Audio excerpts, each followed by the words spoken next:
Hello guys, welcome back with me again in this channel. So on today's video I'm gonna show you how to simply create shake effect to your edit on CapCut.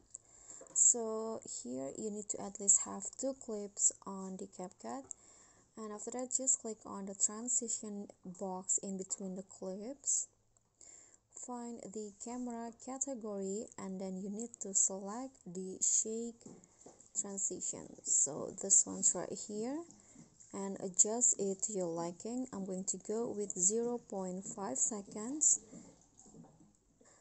and after that just click on the check icon and then select the next clip. Go to animations and then add the rock vertically animations on the in category. Okay, this one, and adjust it also for 0.5 seconds, and you are done. And here is the final result. Okay, so that's all from me. Thank you so much for watching. Please don't forget to subscribe, like this video, comment, and also click on the thanks button. Bye.